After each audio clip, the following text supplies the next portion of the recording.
I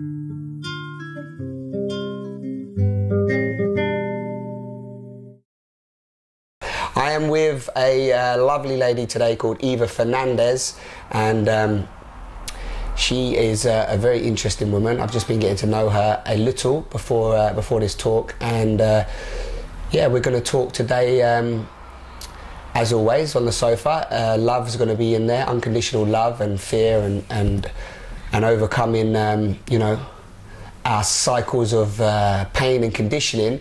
But what's beautiful about Eva is that she's coming very much from the knowledge and wisdom of a mother, but also she has a website and business, really, isn't it? Mm. Business based called Born Together. No, well, Born Together is the information side of it, but Born is the actual business. Born is the business, yeah.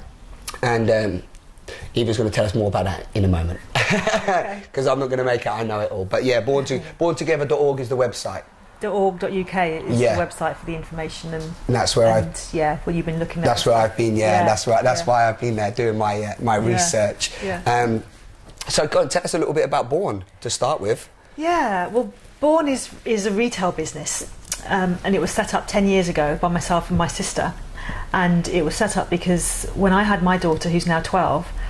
I was interested in environmental issues and the whole ethics around toys and how things were made, especially for kids. And there just wasn't anywhere to get the kind of things that I wanted to buy for my daughter. So the first thing that I wanted to do was use washable nappies. And I just couldn't find them on the high street anywhere, really. So I did my investigation and found there was loads and loads of mail order companies doing this kind of thing, but you just couldn't get access to them. So I kind of got a bee in my bonnet and thought, right, if I'm like this, there must be other mums out there who want to do better than disposables and must be interested in the subject as well. So I got lots of samples together from these companies who were, you know, more than willing to help out because they wanted to sell their stuff. And I went and did talks. I went and did talks to antenatal groups and mother and toddler groups and whatever, and showed people the options that were available, because all they knew was Huggies or Pampers or most disposables, because that's what they were advertised to about, you know, when they were pregnant. So I went and did talks and went and talked to the council as well in Bristol, and we set up a campaign, and we actually got some grant funding to do that, to go and do talks and write literature and provide information to mums. So that was kind of my first way of sort of spreading the word, really. And it was really successful because people were saying, yeah, I'd really like to do this, but I can't get them. So I'd send them off with the mail order information and say, well, ring up this company and get that and whatever. And of course, people with busy lives, you know, having young kids, just wouldn't do it. So I just thought, right, I need to do a shop. So I got together with my sister, who had a retail experience. She was an area manager in women's fashion, so she knew what she was doing when it came to the retail side of it. Perfect. And I knew what I wanted to do with regards to products, because I knew nappies was a big thing.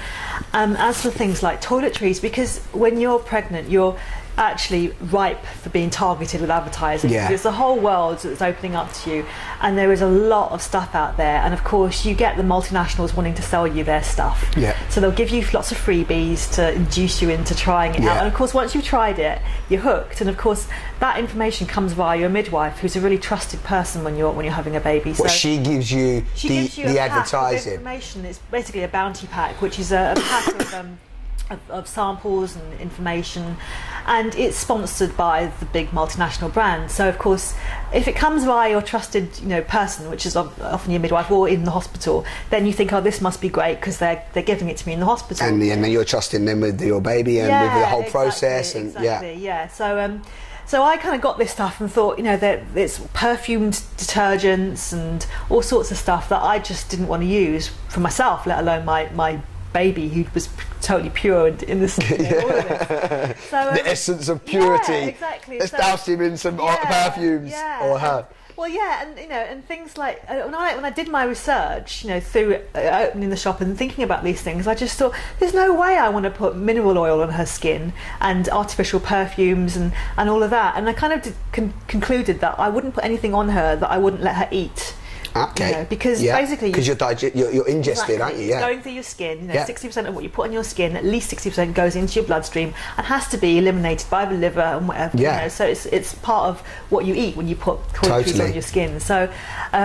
You know, I went down to Neil's Yard and bulk bought some nappy toned cream and didn't use Johnson's and Johnson's, all those kind of brands that people think are normal to use on your baby. So that was kind of one of my pet things, was just not having. So through you making that choice, that was prior to anything was born. That was prior to it. But through you making that choice, and did you find that was hard because you like you said, it's not mainstream media, but also more expensive? Yeah, definitely more expensive. So I mean, I live in Bristol, and in Bristol there's a Neal's Yard, so I'd go down there and get stuff for her, or do mail order as well. So getting the nappies and things, it was all a mail order issue, and then the whole ethics around toys as well. You know, I just thought I don't want anything with batteries in the house, because most of those things are plastic.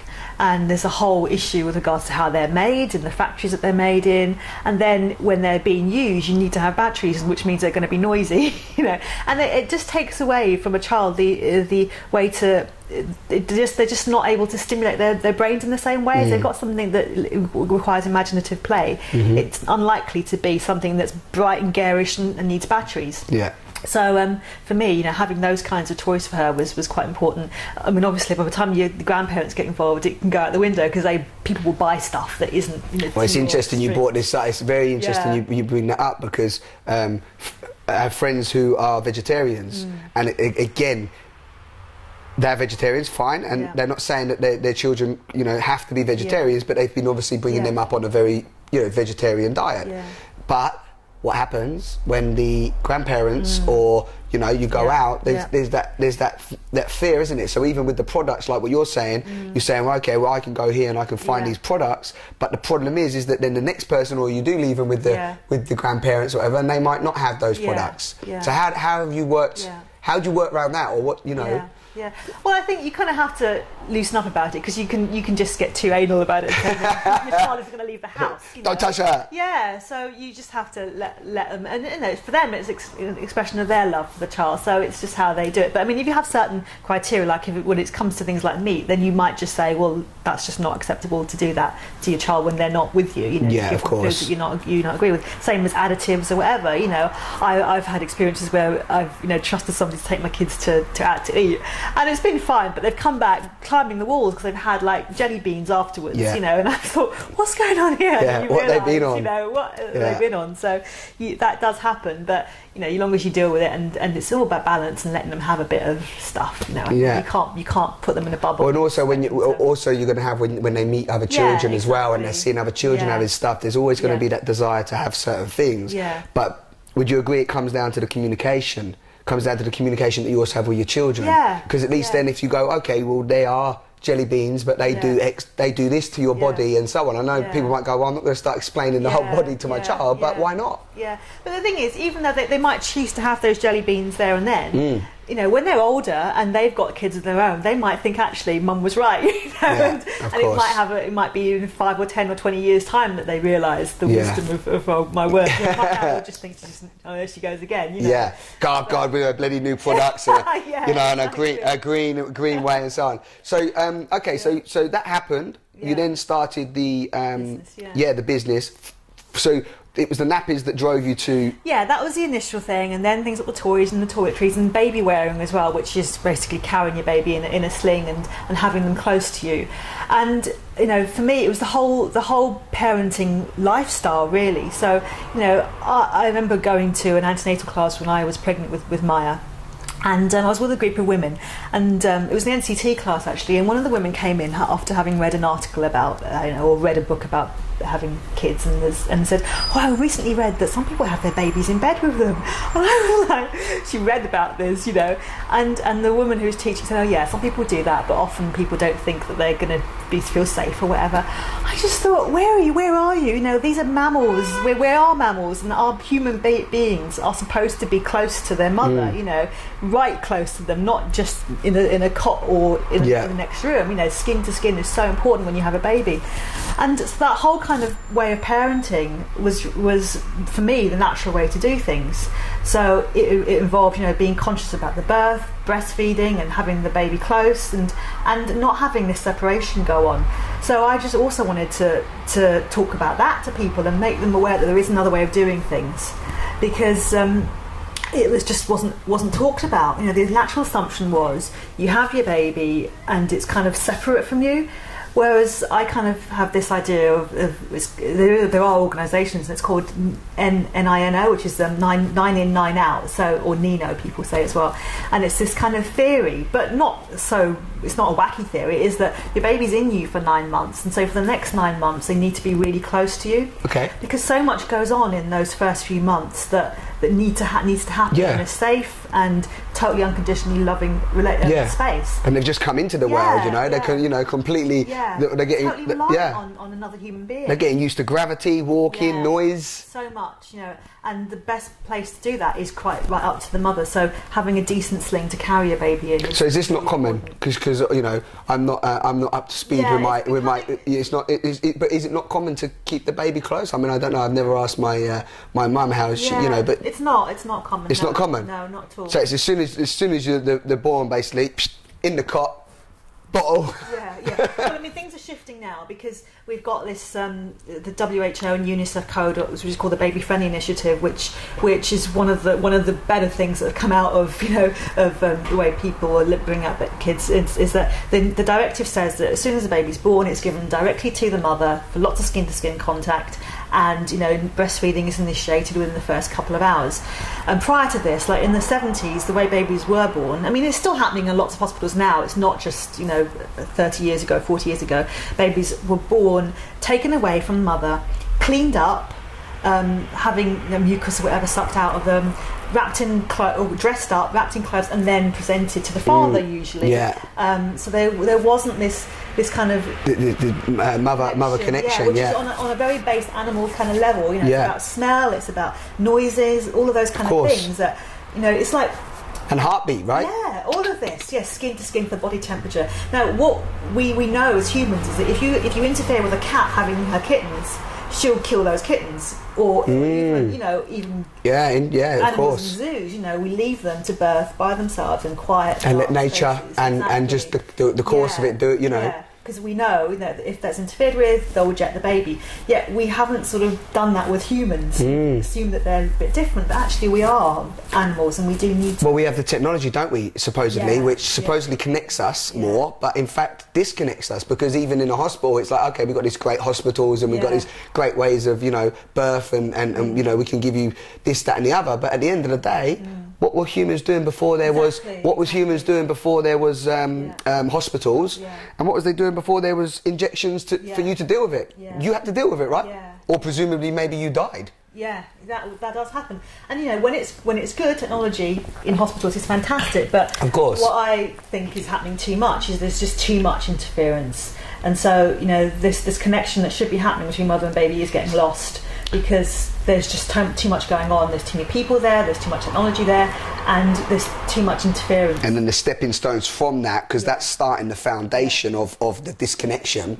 It's continuing. So when you get home, then the cot, then the way we're treating them and so on. So what are you doing? Are you doing awareness? Are you doing talks on this, awareness on this through the site? What we do, I mean, we sell the things that enable you to have that connection. So that's one thing of it, but just informing people. So through Born Together, that's a way of informing people, because it's always been, you know, I'm more passionate about communicating all of this to people than I am about selling them. I know, nappies totally. But the nappies are a good part, exactly. They're part of it, because it just brings you back into seeing that this is a human animal that you're caring for, you know, and being aware of their bodily functions and all of that part of it is part of knowing your baby, you know? And not sanitizing it and putting it in plastic.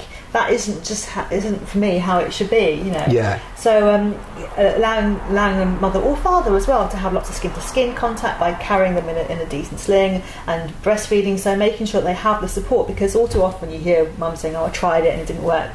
It's because they just didn't have the support structure. And we don't live, unfortunately, in matriarchal societies where there's lots of women together supporting one another. What I often see is mums who have these sort of networks of friends, but it's really competitive, and it's just something. I've seen that.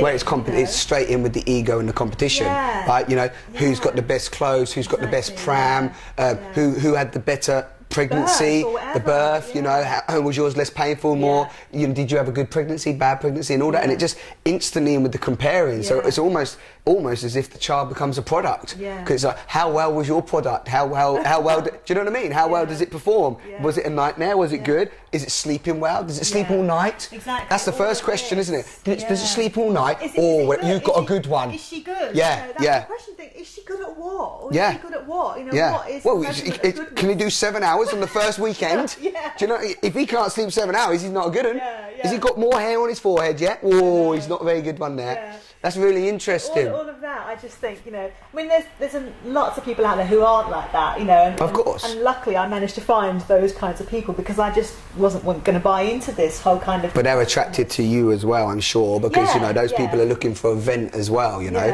where they can find that, you know, that information and that platform.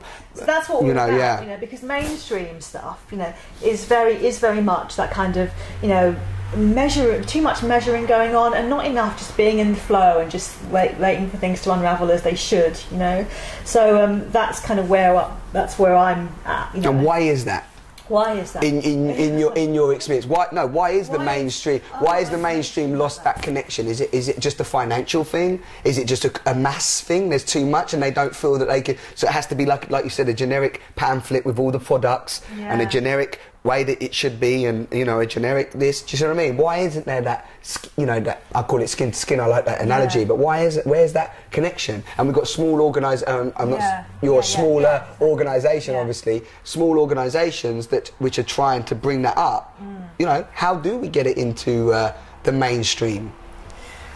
Well, for me, the way I'd like to see it go into mainstream is through more of places like that we have, you know, because just having that kind of community space where people can come and feel it's safe and there's lots of information there is the way to do it, and connecting with all those kinds of people, which is what Born Together is about. Born Together is about connecting with practitioners or complementary therapists who just see that as being the normal way of doing things. Yeah, beautiful, you know? So it's not about being really big. It's also not about being really big. It's about keeping that. I'd like it to be, you know. Yeah, but it's about but still, it's about keeping that community feel. So even if it was Born Together or Born, for example, but for example in Bristol Town or in London or Maida Vale, wherever it is, you have a centre, and within that centre, you know, the people know the people, and you have the connection, and you know, you communicate openly and so on. So it's coming back to that real grassroots, but basic, simple communication. Yes, it is. Yeah, it's about community. It really is. It's about, you know, which is why people come to us. You know, they'll come in, and they might not even realise they're coming to us for that. But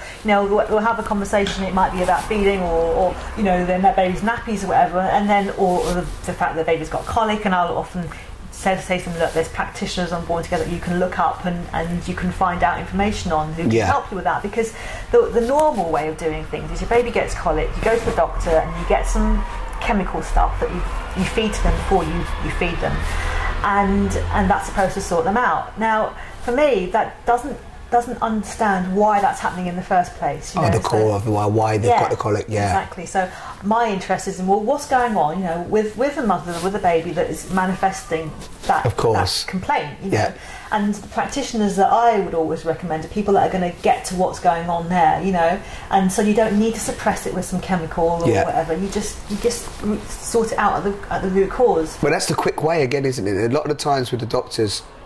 And just again, I use the mass market way, or the you know, there's so many people in society that the doctors don't have time to give that personal feel. They don't, no. And what we do as individuals is that we just worried that the child's sick. So the child's sick. What are we going to do? Doctor. That's the natural response, isn't it? Go to the doctor. Okay, doctor, that's what he's got. Oh, colic, that fits that register there. So you need that. Give that to him before he sleeps. It's job done. But there's actually, even within that process, it's completely disconnected, because there's actually no understanding of, well, like you said, why the doctor hasn't got time to sit down and speak to you why the husband and the wife might not be getting on, or the partners are not getting on, for example, or if there's any negative energy, you know, around the birth, or the, you know, do you know what I mean? They don't have time for that. And often this is the reason. I mean, my daughter had colic when she was a baby, and you know, when I look back, you know, I didn't go down the doctor route. We did do the homeopathy and osteopathy and all these kinds of things. But looking back, I can see that her birth process, if it hadn't been the way it was, she may not have had that. Because my son had a very, who's 5 years younger than her, he had a very natural birth at home and never had any kind of digestive ill things going on, you know, whereas she did. And her birth for me was quite traumatic. It was a planned home birth, but didn't end up being like that. Ended up in hospital. And the situation in hospitals. I mean, there are some great birth centres in some hospitals, but most maternity wards are run by the clock. You know, you're supposed to do certain things within a certain time frame, and if you're not, then we're going to speed it up so that it is happening that way. You know. Yeah, interesting. So that's not good. That's not great, is it? That's not going with the flow. That's controlling nature. Yeah, exactly. And of course, you know, everybody's an individual. We're all completely unique. Nobody is the same. Yeah. So some women will labour in 3 hours. Some will be 30 hours, or even longer. You just can't. But the rule of thumb with the NHS is, when a woman's ready to push a baby out, or when a baby's ready to come out, she's usually 10 centimetres dilated. So they say, well, once labour's established, which is in when they're 3 centimetres dilated, then it should be an hour per centimetre. If you're not fitting into that window, then that's crazy. Because also you're completely missing the fact that as an individual as well, you know, each mother and father, but each, you know, family is going in there with completely different feelings, emotions, fears, you know, and so on, stresses. So it can't all be the same. No, it isn't. And so, you know, you do get some hospitals where they have birth centre midwife-led units, which are great, and you have some obstetricians, which are great, but it's not all around the country. You know, you get pockets of places where it is. Is that growing though?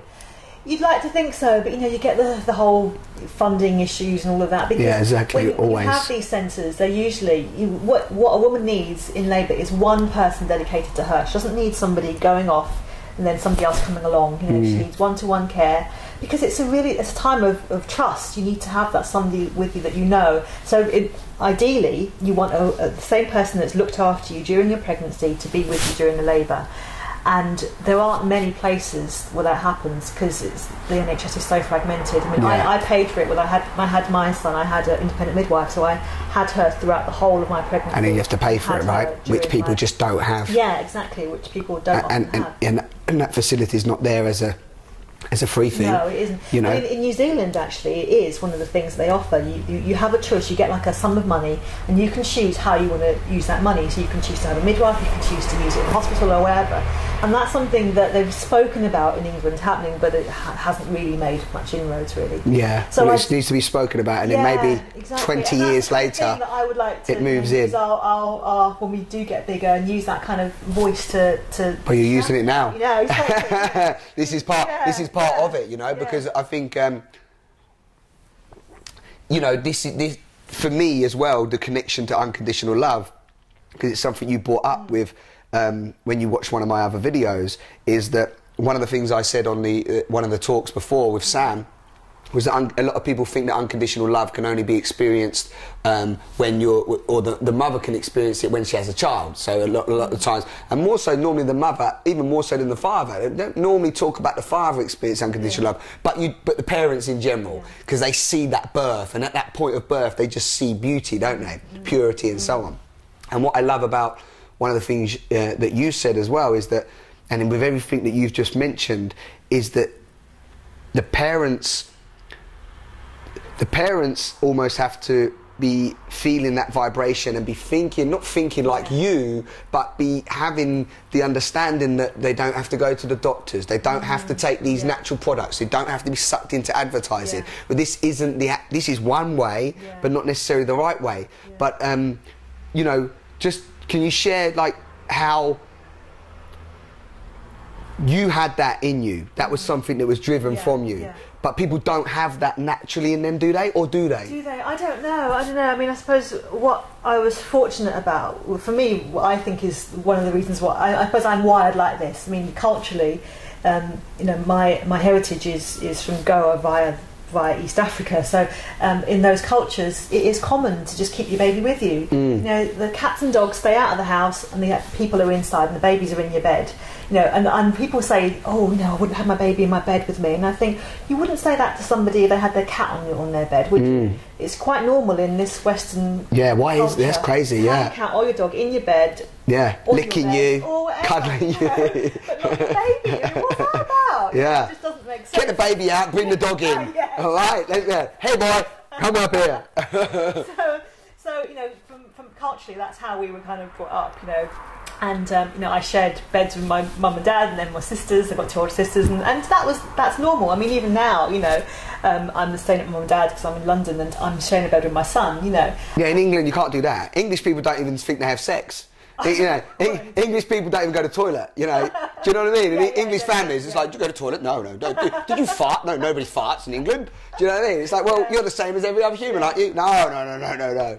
But I mean, I'm generalising just for the fun of it. But there is that, isn't there? There's that, and so for me, that was kind of normal. And also, you know, my mum, when we had grandchildren, it was natural just to carry the kids, you know, and we would do that. And I carried my daughter because that's just kind of what was built into me, really, to do that. So for me, it was getting the products that was going to make it easier, so the decent sling and just make my life easy to do that, you know. So and just because I just knew that on some level it was the best place for her to be with us, you know, and not to have her separate in a separate cot or whatever. And when she was ready to make those choices, she chose herself to not be in our room.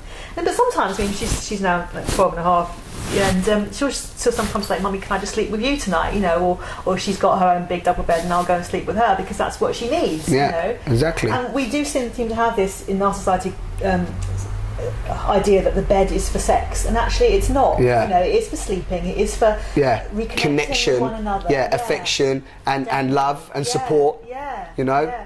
And if you don't allow that, just as and when they need it, then sometimes kids can kind of. If they've been told, "Oh, you're not well, come and have a cuddle in bed," then they can manifest illness to get that cuddle in bed. Yeah. All these kind of things. That's really powerful, actually. Even that's really, really powerful. I've not actually seen it like that, but you're right. It's almost like the bed is just for mummy and daddy or for sex. And how many relationships, you know, many relationships they haven't had much sex, so there's not much going on in the beds anyway. Do you see what I mean? But it's almost like that. What is it? Like a taboo, isn't it? And then also, like you say as well, we've built up, like, through fear again. We built up this thing where, you know, oh, after so and so an age, oh, what, they're still in bed with you? Oh, you need to get them out. You know, and this whole, you know, this saying, people say, a rod for your back, you know. What's that? People say, well, if you have the baby in bed with you, it'd be a rod for your own back. I mean, it's going to be a pain. And all of this, you know. And I was like, well, I was in bed with my mum and dad, and I'm not in there now, you know. Only at the weekends, yeah. You know, even if, like, when I've been to Goa when I was in my mid-20s, me and my dad shared a bed, but that was just a bed to sleep in. Yeah, exactly. Go to sleep. Yeah. Yeah, exactly. Yeah. Isn't that mad? So, yeah, that's really interesting because I know that I've sensed that from definitely my own upbringing. You know, is that it was very much a case of, you know, I don't know, going to, if you're sick, you know, get into bed, you know. And I was even, to be honest with you, I even slept in my mum's bed a while, not just last year.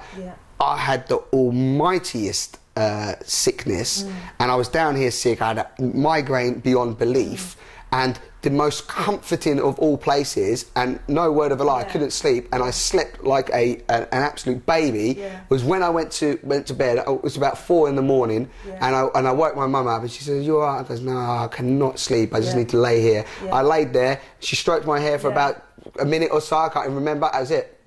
Sleep. I sleep. Woke up, no headache. I was down here in this very room on that sofa bed over there in a bad way. I don't know what happened. I'd had acupuncture that day, and I was in a real bad way, you know. And so I totally get that. And you know, for people listening, that's powerful. You know, let's not lose that connection, because coming back to the unconditional love and also tapping in to the individuals, the parents now. I don't think we realise that we're, you know, the amount of energy and the, you know, you mentioned earlier about the how much we're absorbing. You know, mention that again. You know how much we're absorbing as babies. You know, from well, just from the minute. Yeah. Well, you mentioned Bruce Lipton, and Bruce Lipton's on the website, yeah, videos, and he talks about the brain waves that we have, and when we're in different brain states, whether it's awareness and sleeping and whatever. And he says that during the first 2 years of a baby's life, they're in, I think it's in theta brainwave, so it's a hyper learning state of mind, really, and just how babies are taking in so much information. So this in-arms phase, which is when they're held, in a sling and being carried, is so important because they're just taking it all in, and all that information is just going straight into the subconscious brain and is stored there for future reference. So if they're seeing an empty room and there's not much of mother around, and if they're upset and they're left to cry, what they're learning is that, well, in my interpretation, is what they're learning is, if I'm upset and if I cry, nobody's going to come and talk to me, nobody's going to come and soothe me, I'm here alone, and the world is a pretty lonely place. So that's what's going into their subconscious mind. So as if they're held, and there's never a need to cry because mum's always there and they've got access to the breast and the milk, there is just no need to scream and shout because all their needs are met. So there are no stress hormones that are being released, and they're just at one with the world. And more calm, coming into the beauty of life, as opposed to such an upheaval, and more connect. Like, again, just using those examples, a more of a connection as opposed to a detachment. Because even, like you said, from the birth to maybe putting in the cot, and it's not saying that they never sleep in the cot, but putting in the cot and putting away, and if you're doing all that, then they're just receiving that as into their cell, aren't they? Into their understanding. And it becomes, they learn that they teach themselves. They learn that they're separate. When we're not separate, we're all one. You're all one, exactly. And then when you nurture that in your baby by keeping them as part of you, for the first 9 months at least, then they are at one with themselves, at one with every other human being, and that's just how they are. They're in the world as one, Whereas that separation, which happens, if they're kept apart, I think is how they manifest the rest of their life, and they feel separate, and they carry on feeling disconnected from other human beings and from the world. It does, So it's and people have probably heard this, and if anybody listening to this has got children, I mean, most people say, I don't know if you've heard this one as well, but I've heard it in different yearage, but it's normally 7 years, the first 7 years. I've heard first 3 are paramount, first 7, and then we sort of replay that information and those experiences that we had continually, the next 7 and the next 7 and the next 7, and we just continue to replay these what we've absorbed in those early stages. And if you create more of a loving foundation for that child, regardless, not only is it better for them to go into the world with a more stable, grounded, loving, base, but it's also great for parents because in order for the parents to really show that, they need to have done the inner work. And I just want to bring that round because what you said earlier, which I loved as well, is that the parents, this is a parent thing as well, right? Yeah, definitely, I think that, if you're sorted, and then the kids will be. And it's like, often people are like, we've got to fix the child, we've got to get them to sleep, we've got to get them to be more to be quiet or whatever. It's like, no, they're just showing up. They're just the mirror reflection of you.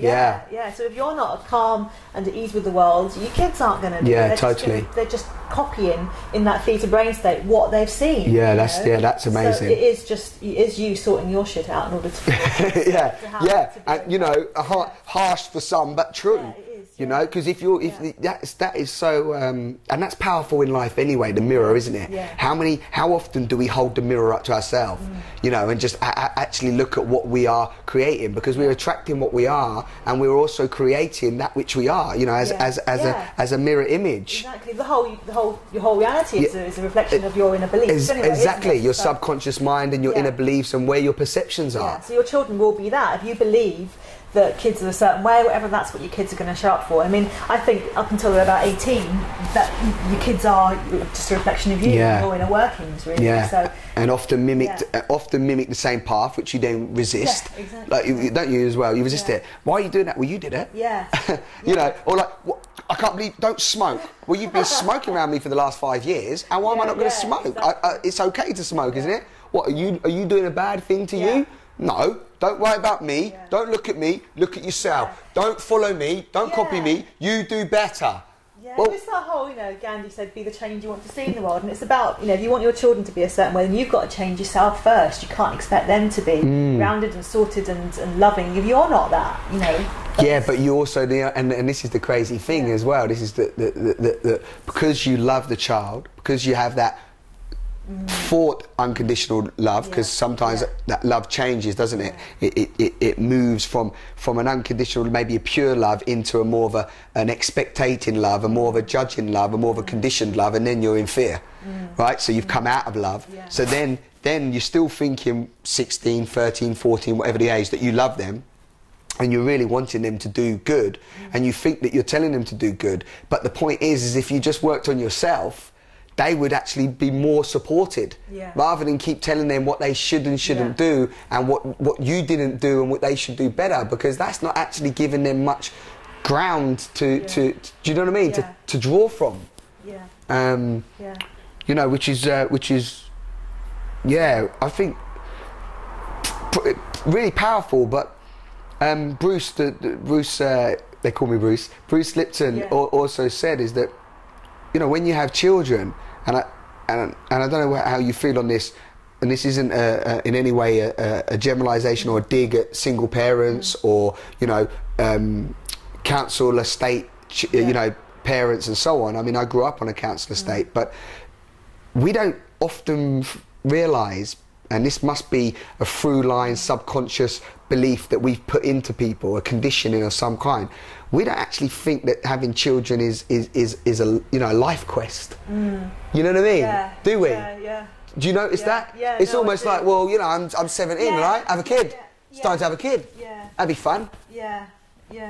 We take it on. That's a life mission.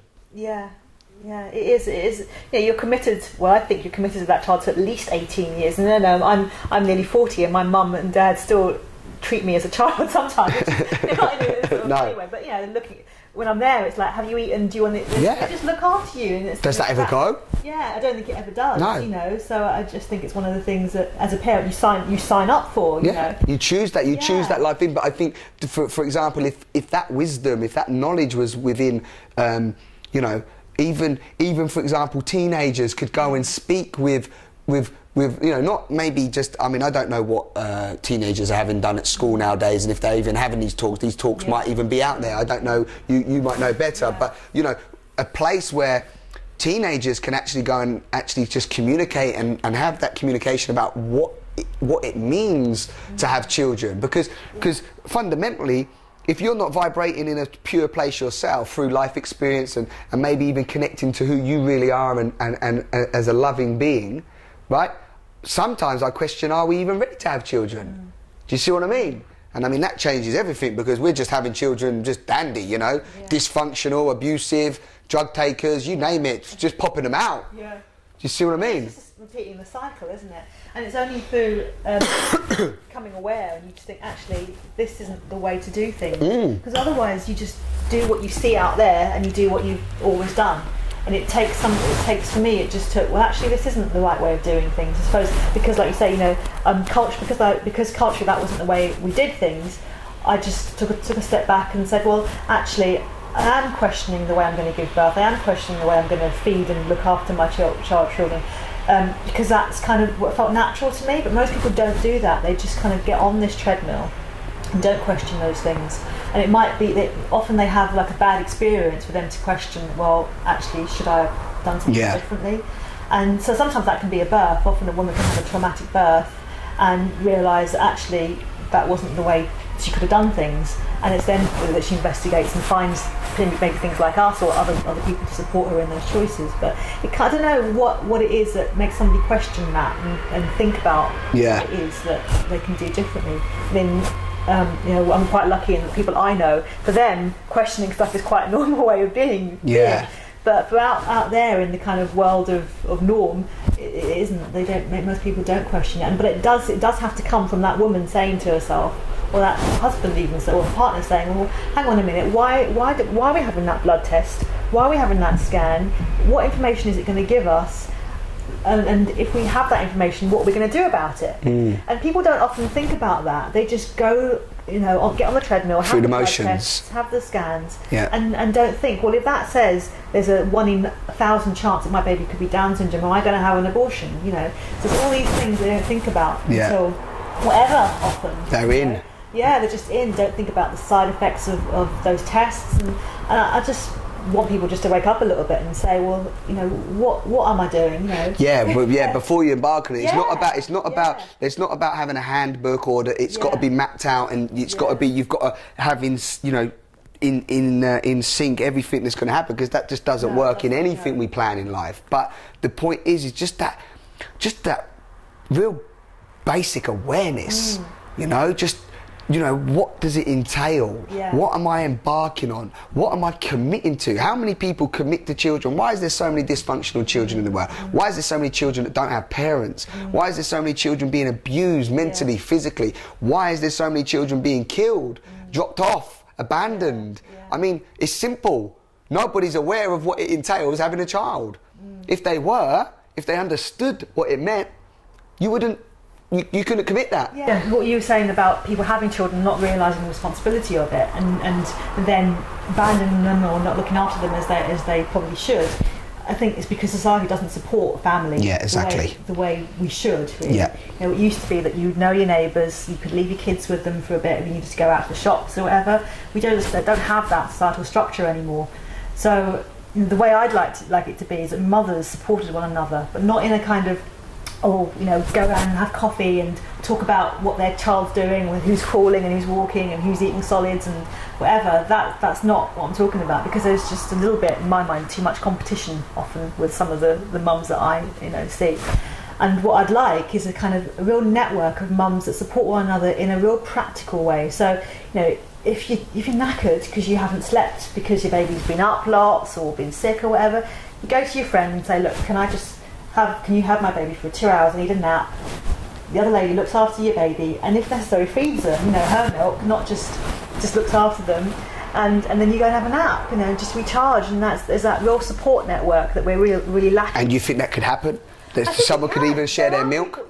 People do. You know, I know plenty of people that do that. So they just share the breast? Yeah. No problem? No problem. And why would it be a problem? You know, it doesn't have to be, but I say no problem, because I'm just thinking of people that would go, you know, I even seen somebody say it as a comedy thing in a joke one time. Yeah, and they're like, oh my God, could you imagine your baby sucking the wrong breast? And it's like, well, milk's milk, right? Yeah, it's a nipple. But you know, when you're drinking cow's milk, you're drinking milk from some dumb animal that you don't even know. You know? And it's got a load of chemicals in. Exactly. So another woman's milk is by far the preference to any baby. And in fact, you know, I'm involved in setting up a milk bank in Bristol for in the neonatal ward. And you know, the UNICEF WHO code on infant feeding says that when a mother's breast milk is not available, the next best thing is milk from another mother. So it is actually, you know, what we should be doing. So you're going to set up a human milk bank. Human milk bank. Well, there are some already around the country, and there used to be loads in the 80s, and then the whole AIDS, HIV thing kicked in, and they got scared and started shutting them down. But what we're doing in Bristol is setting up a milk bank so that mothers can donate their excess milk, and it is it's pasteurised and, you know, and fortified, so they give it a bit more high energy kind of stuff.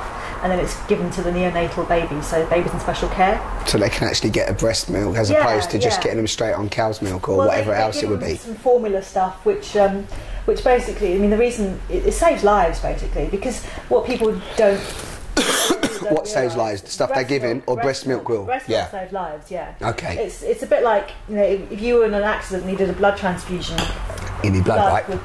Exactly the same. And human breast milk is exactly the same. Perfect. And it's even better because it's got antibodies and it's live, you know. Yeah. So there's just I think we don't realise just how valuable this stuff is. So so we're going back to the mother sharing stuff. You know, that in lots of cultures is quite normal to do that. You know, it's a baby needs milk, you give it milk. You know, if you've got the milk, give it.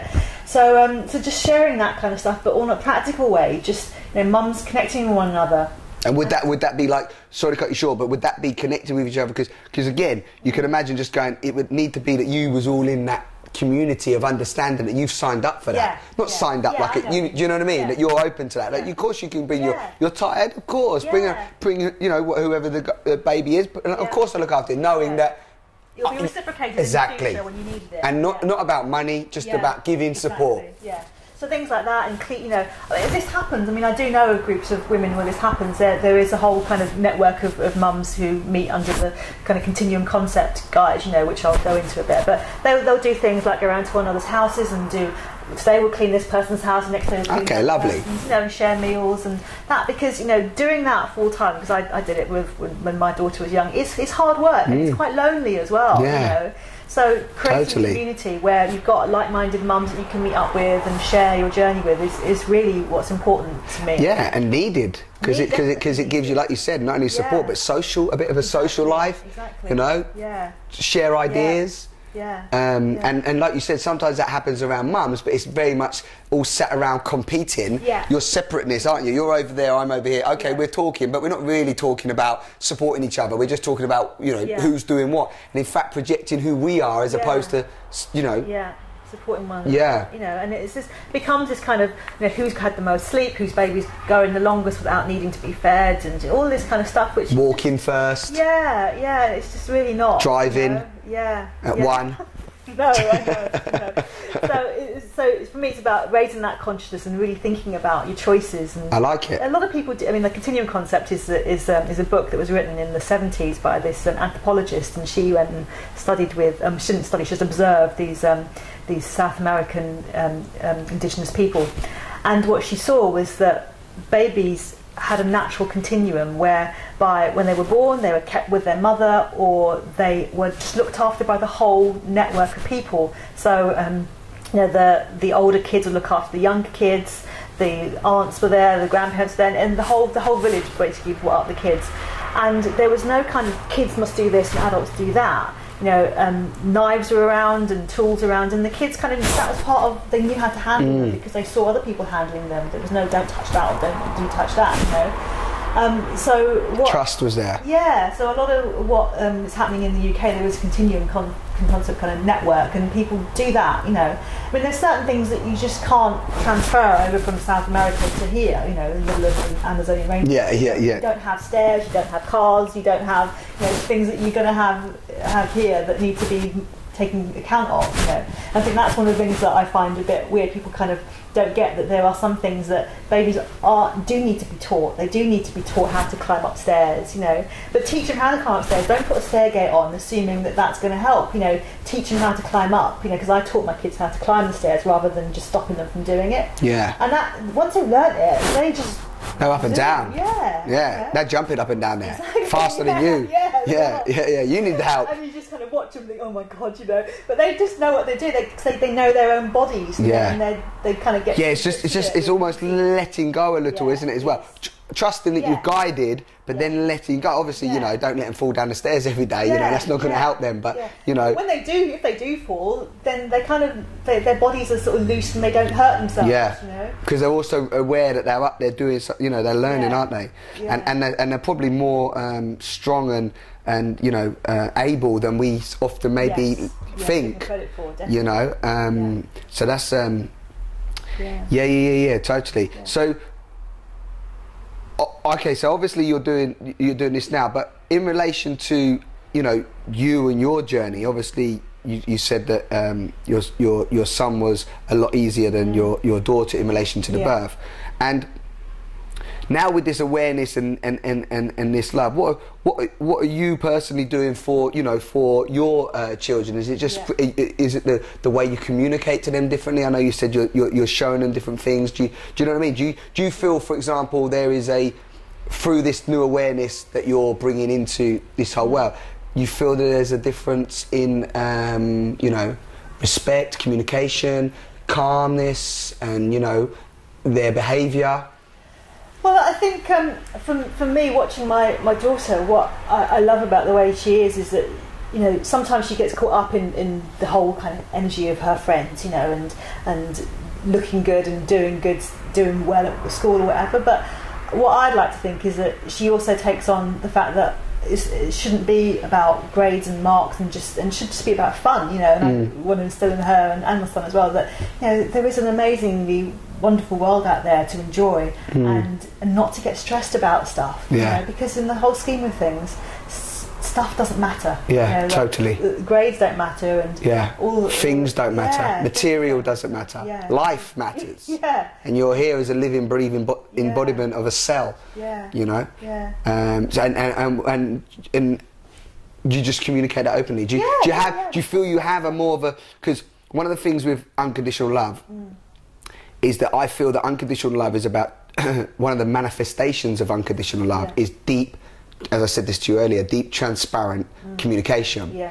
First with ourselves, really communicating and asking the questions, like you said earlier, of, you know, who we are, what we like, and getting to know us as an individual, you know, and then through that being able to communicate that to you, and also showing that to you, whether it be verbally, but, you know, in all the senses, you know, and having that security. Do you feel that you have that level of communication, or feel you would like to have that level of communication with your children? Is that something that you feel we're able? Yeah, I mean, there's nothing that if they ask me about I wouldn't say to them, or we talk about all sorts of weird and wonderful things, you know, and they'll come up with interesting tidbits on their own, you know? Of course, yeah, so I'm sure. It's fascinating because I can see just how free they are compared to how I was, you know, in terms of questioning stuff, but also the thing that I'd like them to do is just to kind of see school and see all this other stuff out there for what it is, and not be kind of tapped into it and thinking that they have to do that stuff, you know, good, and not feel pressured by it at all. Because stress is fear. That's all stress is. Somebody else's expectations, you know. I want them to do what they want to do because they want to do it, not because somebody else is saying, oh, you must get good marks for this, you must do that, whatever. That's really not where happiness comes from. It comes from me doing what you want to do when you want to do it, and being really content with those choices. So that's, if anything, that's what I want to instill in them, that there are so many choices that, you know, they don't even know about, and I don't even know about yet. There's so much you could do with your life, you know, and having that freedom to do that is, and having that support to do that. Is what I want to. It is bringing to them, and don't you feel also? I mean, I don't know what school you send your children to, but even school, as a generic concept, is very much, unfortunately, instilling into our children judgments, expectations and conditions, because, you know, I spoke with a woman a little while ago, and she was saying that, you know, she mentioned a Steiner school and another school, you know, and she was even mentioning that fundamentally school is not even actually, you know, always what children need. They just don't need school, you know what I mean? And I know people might watch this going, what do you mean you don't need school? You know, okay, I learned to, you know, to write and to read at school, but I don't think I learned any more than maybe my mum could have taught me at home, do you know what I mean? And I've, you know, I've not come away with a big science degree, or so fundamentally me, I'm doing okay in this world, and I didn't really come away with any big qualifications. And, you know, some will argue that fact, and I'm not saying that you know, but the point is that that's not who we are. That's still not life, you know. You need a degree, you need a school, you need to be at school, you should be there at this time, you must do this, you must be better, you must read, and you must stick to these curriculums. It's still very much quite a controlling concept. It is, and, you know, institution. I think, you know, when you want to learn, that's when you learn. When you're forced to, when you're a child, you kind of do what you have to do, which is kind of what I say to my kids. You know, they do go to normal schools. Is that do what you find interesting, and the rest of the stuff kind of doesn't matter. You know, if it isn't fun, then don't do it. They must love you. They're like that. We just play PE all day. But you see, they do have to. My daughter, she's at secondary school, and she does have to go through the motions of doing the things. But what I found really interesting with her is that, you know, I've never done extracurricular stuff with her. You know, she has homework and she'll do that. You know, and then sometimes she won't. You know, but she's actually pretty smart. And I think I kind of justify my thinking because she is open to so much information, and she just kind of isn't hopefully too fear based in terms of what she's learning. You know. So because there is more information now than ever before, and you and you know, and generations before. All the technology that we've got, internet and computer games or whatever, you know, I let them do that because I just think that is the world we live in right now. You know, we don't live in talking about Steiner, we don't live in 17th century. Yeah. Russia, I don't actually know what Steiner is, to be honest with you. He was somebody who kind of advocated a way of teaching. Yeah. And and I looked at that with my daughter and as a way of educating her, and kind of didn't go down that route. But I think there is so much amazing stuff. And I've got computers and I've got an iPhone and all the stuff that we live in this world that I didn't have when I was a kid. Of course. And that's for them is normal. They come out, of the room kind of almost knowing that this stuff is out there. Yeah, I suppose the thing for children, and it's hard. And I mean, I don't have children of my own, but I think something we mentioned is that a lot of the concepts and a lot of the structures and a lot of the things available today in society for us all are coming from a foundation of fear. Yeah, would you agree? Yeah. They're coming from a foundation of unconsciousness. So what's really, I feel, good for us as parents and as adults, as individuals, as fellow human beings supporting each other, is just to try and make that noticeable. Now, it's not saying that you don't go down that line, but just starting to really, because often we say that's good, that's bad, that's right, that's wrong. You should do that, you shouldn't do that, whatever it is. But the point is that there is no right or wrong. There is no good or bad. Exactly, there is no, there's no. You can't justify those things. So if you truly believe the concepts as there's no right or wrong, there's no good or bad, then there's just perception and there's just interpretation to what is.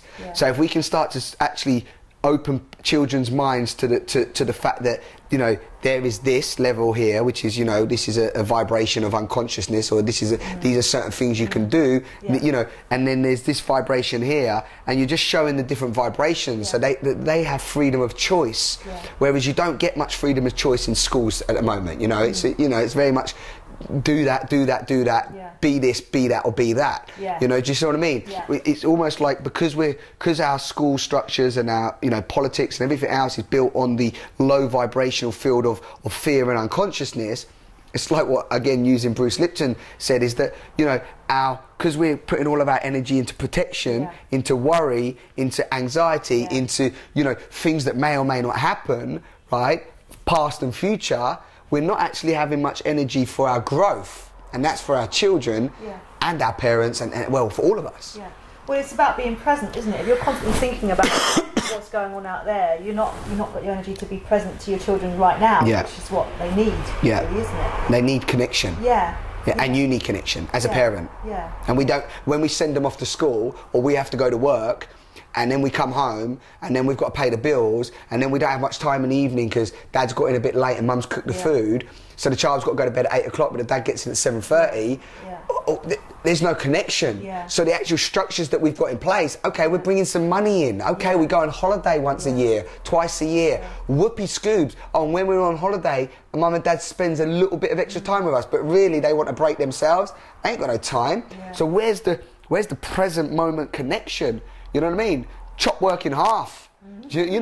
Why? Who says you've got to work 5 days a week? And everyone's working 6 and 7 now. I mean, in Sweden it's amazing. Because you can have the mum and dad, I think, they have a year, they have like a year off to spend. Now that's great, but let's be honest, that is amazing, end of. I don't even think you get that in England, do you? Do you get maternity leave and stuff like that? You do get maternity leave, but it's maternity leave, not for either party to choose. And then you don't get any time after that. It's just back at work and make it happen. Or if you want to become a housewife or whatever it might be, right? But what I'm saying is that present connection. I mean, that is what the baby requires. That's what love requires. Don't you think? Love, like even love in a relationship, if we just take this is just coming to me now. Love, deep communication requires a little bit more commitment, a little bit more responsibility, a little bit more time. It's not about sitting down, putting the telly on, doing something, playing games, exterior, so much information. It's about this.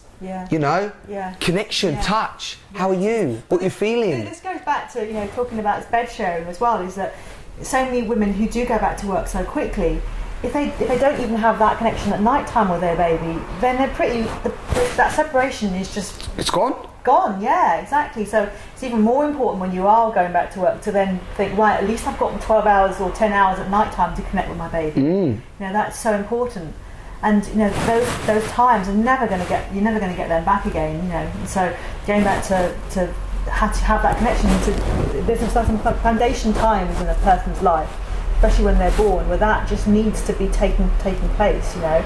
And when you have that foundation, everything else is going to be structurally sound, you know. And it's just so important to get those core things in place at birth and then a few months afterwards. Yeah. So that's, you know, what I'm kind of trying to. And that's what you're doing. And do you feel also as well? I just want to ask you this because you've had children and so on. Yeah. Do you have that unconditional love for yourself? Yeah. Yeah.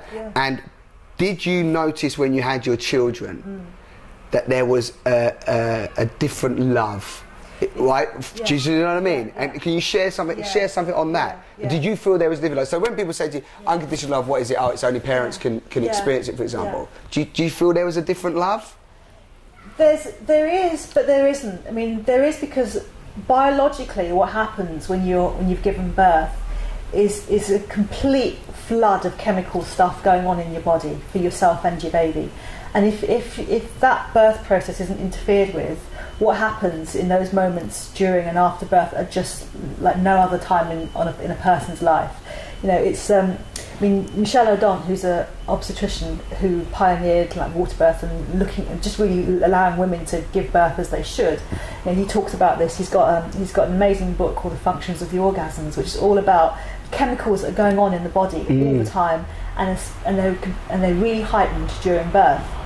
And oxytocin, which he calls the love hormone, is at its peak, absolute peak, just in the moments after birth.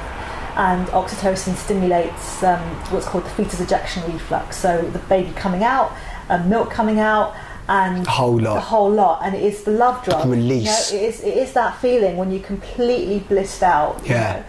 So, euphoria. Euphoria. And it's down to oxytocin. So it's a chemical thing. It's not some sort of woo-woo spiritual thing. It's just physical. Chemical a release that comes into your body. So left undeterred, that's what happens when a woman gives birth. Oxytocin just floods her body, floods the body, and there's just sense of absolute oneness. Yeah. Okay.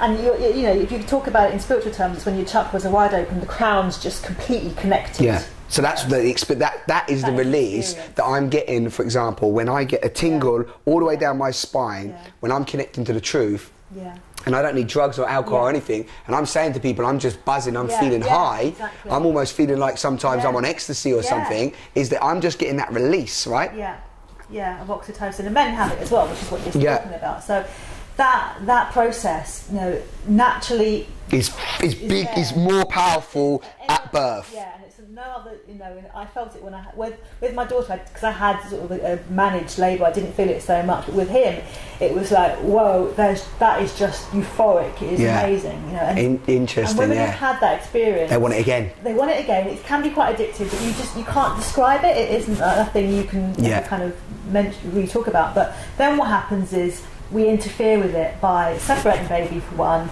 and then getting the friends round and the family round and sort of showing off this baby. Well, actually what a woman needs is to just be left alone in the quiet, getting to know her baby. In the love. Yeah, in the love, you know, and the dad as well, just getting into bed together and just being in that space. Yeah, no work, no school, no nursery, no creche, no nothing. Just absorbing creation. Yeah, exactly. That's what I'm talking about. That's what I'm saying. I could just get that, you know. Why else create this specimen, this organism, other than to just embody it? But no, I've got to go to work. Make sure you got some milk. I'll be back at 7. Oh, you got that money for the things we've got to pay bills. It's just all unbalanced. So for me, ideally, what you do is you have this sort of baby moon of a month or so where you just are in that state of bliss, and people can come and feed you, you know, they can come tidy up, but their job is not to interfere. Just leave me in the love. Exactly. I love this. Alone, you know, and have that baby moon, because what women do, a lot of them, is they think, right, have the baby, get up, do stuff, and they're on an adrenaline high. Because they're buzzing. Exactly, you're buzzing, and you have this kind of 3-day period of being really on Superwoman, thinking you can do anything. And you're ready for it. Supermarket, and they think, right, you know, I'm getting in my skinny jeans, I'm fine, you know. And then what happens is 3 days on, there's things called the baby blues, which kind of come down. Yeah, like ecstasy. It is exactly. It's come down. It is, and it often coincides with the milk coming in, which is when you get women get really tearful and what have I done with myself? What have I done to my life? I've ruined it by depression, maybe for some. Exactly, postnatal depression. So all these things can kick in, and postnatal depression happens when you haven't got the natural flow of hormones going through the body, because the serotonin and oxytocin is just huge love, feel-good hormones, which should be happening naturally and will happen naturally if left alone. And we interfere with that by bringing in the fear, bringing in the weighing scales, checking what the baby's doing. Yeah, worry, fear. All of this stuff just doesn't need to be there. Just roll with it. Exactly, yeah. So it is a different love to... Or it's a different experience. It's again, it's we can't label it as different love, but that serotonin release and that oxytocin and so on, in relation to an acceptance and being in the love of yourself as an individual, like you as Eva Fernandes and me as Simon Sutton, being in that love. When you have that acceptance and that letting go and cherishing who you are. Would you say that you get releases of that? It's a similar sort of feeling. Yeah, it is. So that's a real sort of breaking down for the people listening. That's a real breaking down. Almost the biology of it, isn't it? The reasons behind it of why you feel good when you put yourself in that energy. Yeah. Yeah. When you're in that state of oneness with the world and everything's fantastic, it is a similar kind of sense of having given birth and having that whole kind of hormone rush go on. Totally. Yeah. So that's what and what's beautiful about it is you then know how to recreate it. And if you've had that experience as a baby, then your ability to recreate it is more. Exactly. Because you know what it feels like. Yeah, and you want to create that feeling more and more. Yeah. Like if somebody, for example, if somebody has a great orgasm or somebody has a great experience or whatever, you want to recreate that all the time. Yeah. And that's why people get lost on drugs. Yeah, exactly. Or another birth. Because they're trying to recreate that what they can't. So for example, they might have another birth and it might be like, I've got to have another child and let's have another child, shall we? Because they're trying to get that craving. Or with ecstasy, for example, cocaine, alcohol and so on, they're going, well, that was a great feeling. But I'm not feeling it now for the last week or two. I've got to come down. So how do I get back to that? Take some more. Yeah. Whereas what I'm saying and what I'm finding and what you're clarifying for me as well is that the unconditional love is there. That serotonin, that oxytocin, that can be there for us. We can be in awe of the world, be connected to the people, have intimacy, touch, and enjoy the process of life. Yeah. And you can create that on a physical level just through your thoughts. Your thoughts you can just tap back into that memory, and then it's just there. It's because your subconscious doesn't know the difference between 10 years and 20 years. Yeah. So if you want to sit in that space and just create it and just bring up that memory, you can have it again. So that's why for me, having it instilled as a baby is so important, because then you can just click into that blissful time when you need to have it, and it's part of who you are. It's part of your coding. It's just powerful. There. Yeah. Amazing. Yeah. So that's for me why I see the whole birth process and the whole sort of early parenting process is so important to our personal and spiritual development. I can see that. I get it. Then it's just kind of that's who you are. It's kind of part of it, and so for me, setting up society to support that is what it's about, and taking out the stress of even buying stuff, because that is a stress of people when they have a baby.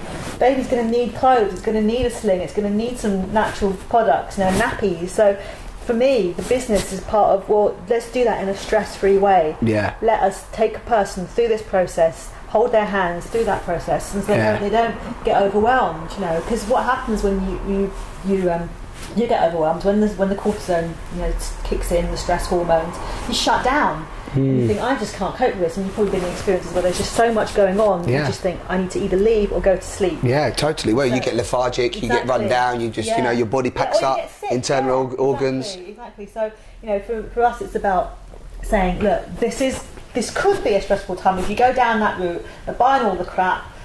going to Mothercare and just, you know, I was in there yesterday getting some shoes, and it was just so overwhelming. But it is everywhere. It doesn't even matter what shops you're in now. You're just bombarded. Shopping itself can be really stressed. Yeah. So imagine if you just had a child, you're on a bit of a come down, you haven't got much money, you don't really know what's going on, everybody's giving you different stuff. You don't need that much. You know, people come in, I mean, our shops are not Mothercare, you know, we do have good quality stuff because our stuff is fair trade, and so it does cost a bit more, you know. But, you know, people sometimes have this illusion that because we look nice it must be expensive, but I just say, well, look, if you do nappies, washable nappies, you're saving yourself a fortune, you're saving yourself a few thousands of pounds, you know. And if you buy choice stuff rather than crap stuff, it's going to last you, you know. And you don't need to have as much of it, and you don't even need to have a pram if you have a sling, you know.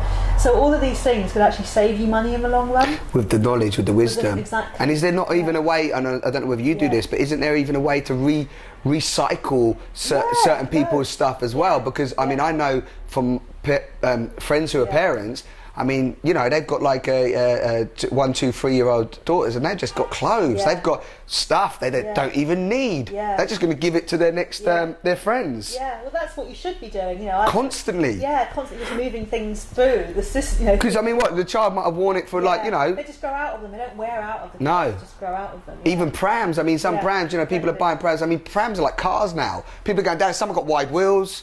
Spoilers. It's like, you know, do they? You know, do you know what I mean? It's almost. But then again, you know, I was talking to a customer in the shop was talking about a 19 quid buggy, and I just thought, what are the ethics involved in that? You know, who nearly died to make that kind of product? So for me, it's like, we do sell expensive buggies, but it's stuff that people buy and buy again on eBay because they just know that it's going to last. So that's, for me, if I'm choosing a product, it's about all of that is taken into consideration, not just your experience with it, but how it was made, whether it was, you know, in a decent factory, because they all are the things that we stock anyway, and just how it's going to go afterwards. You know, whether things are going to be recyclable, whether it can be resold, and how many kids it's going to last for. Because that's really and if it's even made from recyclable sustainable resources as well. Yeah, exactly. You know, I don't know if any of your stuff is, but I'm sure that there's going to be more and more stuff coming in now that is recyclable, because people are waking up to the fact that we need to regenerate resources as opposed to keep draining them. You know, exactly, so just to encapsulate, I mean, what's the, you know, I know you sort of shared how you'd like to see it, but you know, for you as a, this is it for you, right? This is what you're doing. This is your main mission. This is you know, and so just for people listening, what you got? You've got the shop in Islington. Shop in Stoke Newington. Stoke Newington, sorry. Church Street, and then one in Bristol. Yeah. And they're just shops, yeah? Yeah, they're shops. But they can get the one-on-one interaction and communication there? You know, it's that's what we specialise in, really, in just holding people's hand through the process and giving them demonstrations and things, showing them what we do, you know, and just giving them the advice and giving them information about Born Together and how they can make informed choices, really. Because we're not sort of saying this is how you should do it, you know. If somebody has to have a C-section, then, you know, fine, but just look at what the choices are around that experience, you know, because even now there's most people who have a C-section for whatever reason, it might be, you know, a physiological reason or whatever. Don't people just sometimes have them just for speediness now? Yeah, sometimes I do, yeah. But, you know, it's often down to the obstetrician's diary or when he can fit you in. Yeah. So actually, no, there are ways of doing that. So you go into labour naturally, and the baby does then get some of those hormones we were talking about, you know, which is so important to mother and baby. The hormones in the milk. Exactly. That's what I think I want some of them. So having that information is what we're about. It's giving people the information to make those informed decisions. And, you know, I work with some fantastic people in Bristol and in London who just know what they're talking about. And what is fascinating now in the last few years, there's been a lot more information about the subconscious and conscious mind connection when it comes to birth and parenting, but especially around birth. And you can get some fantastic CDs and classes around hypnobirthing. And you've mentioned that on your site. Yeah, because I just think that is what everyone should be doing that, because what we're programmed with around birth and parenting is images on EastEnders or whatever, or Casualty, and you see women in severe pain giving birth on their back, holding on. It's just not how it should be, how it is really. So what I want people to do is do these kind of courses or listen to these CDs to deprogram themselves from that kind of way of seeing birth and seeing parenting. And so if they're clear of all of that crap, then they're in a space to let it flow naturally. Yeah, and recreate. Yeah. We're evolving. We're evolving now, right? This is the evolving consciousness. This is the evolving consciousness within birth. Yeah. You know, which is where it begins. Exactly. So if that, for me, if that is sorted, then you won't almost need to go and do self-development courses when you're 25 or 20. Yeah, read 500 books. You won't have to. There won't be a need for that. I mean, that's kind of where I'm seeing it with my kids. I want them to not have to then be sort of, you know, messed up in 25 years and think, right, I've got to go and deprogram myself, because actually that program wouldn't have got there in the first place. Yeah, you're working on a deprogramming now. Yeah. And unfortunately as well, for everyone watching us again, is that we are programmed, you are programmed without realising it. This is the main thing here, talking about hypnobirthing, is that, you know, our subconscious is already programmed. 95% of our reality is manifested from our subconscious. So we are already programmed. So it does take a little bit of introspection, but you know, as Eva's saying, if you get it at the birth, you don't even need to put the falseness in. Yeah. Or, you know, I know some will still come in. Well, you know, maybe if you do these kind of programs, the hypnobirthing, you know, which can be easy as sticking on a CD and going to sleep, you know, for a few months before your birth, and the impact that will have on your birth experience could be massive, and then the impact on how you parent will then, it's just a roll-on thing, really. So you're getting it sorted before is just the way forward, really, for me, and just then deprogramming all that stuff that has birth be painful. Because who said birth should be painful? Who said that it should be hard work? You know, that's all just beliefs that we've taken on as the truth, and it isn't necessarily how it should be or how it is. No, exactly. So, again, unconsciousness creating the platform. Okay, so just to okay, so last just something that's come to my mind for you is that so I'm a parent. I come in to the shop. You know, what do I just come to the desk and I just say, whoever's on the desk, you know, I'm just want some help, I want some advice, you know, and just literally speak there, or is it best to go on the website? Is there any sort of set direction? Yeah, well, what we are doing is actually setting up a kind of one-to-one consultation that people can book in, and they can just go through with somebody like myself, you know, or my sister in London who knows the whole sort of set up as well. Is that free first? Yeah, it is. You can just come in and, you know, anytime we're there, we'll talk to me, and even my staff know enough about Born Together and what's going on there. So if somebody comes in and says, oh, my baby's teething and I've got this going on, they'll often say, there's practitioners on Born Together that you can look up. I mean, you know, I know my stuff, but I'm not a practitioner. So if somebody's got something wrong, then we'll refer them on. But and also in terms of doing the hypnobirthing or doing some decent antenatal classes, I don't teach those things, but I know people who do. So I'm kind of a bit like a kind of networker in the middle. No, that's fine. You're just coming and just you're not saying I know everything. You're just saying what is it you require. What you try this. These are referred well. These are really good. This woman's great. This guy's great. Or read this or watch that. You know, that's where I see myself, because you know I just kind of see it as a catalyst situation where I just kind of set. No, that's fine. And like we both said, we know it's a life.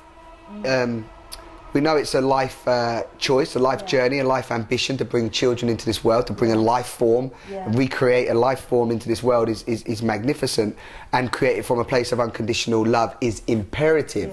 And at the moment, because of the society and the realities that we live in, we're not creating from an unconditional love basis. We're aware of that. Everybody's aware of that. So I suppose,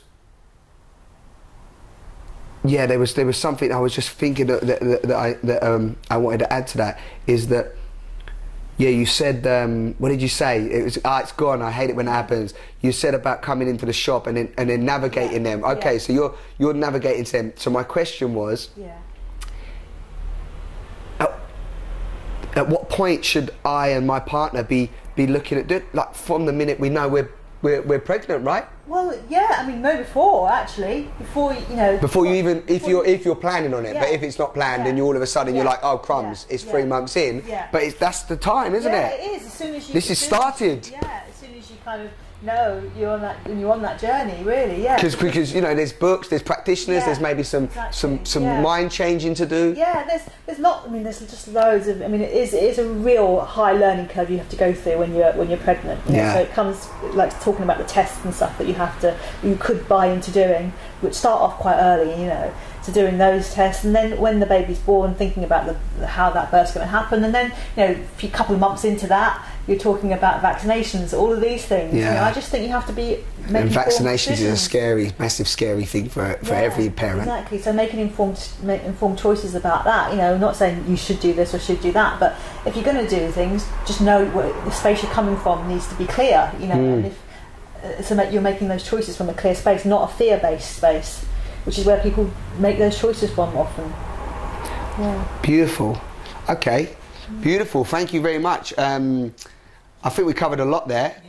So if you've got to the end of the video, because we were saying earlier, some people don't get to the whole end of the video, but hopefully you've got something beautiful to take from this talk and from Eva and her experience. Obviously, as always, you can see the link to to Eva's site below, and also I'm probably going to put on the link to the Bruce Lipton videos that I'm currently watching, and anything else that we've spoken about today. If you want to send over anything, you can put it up. But it's all about. It is all about what I just like to sort of encapsulate it, but it's all about going within, reconnecting, and deprogramming ourselves. And not just following the norm, as it were, not following the sheep. There's other ways, and Eva is definitely one of those other ways. So do check her website out, borntogether.org.uk. Okay, yeah. And as always, thank you so much for coming to the sofa. Speak to you soon.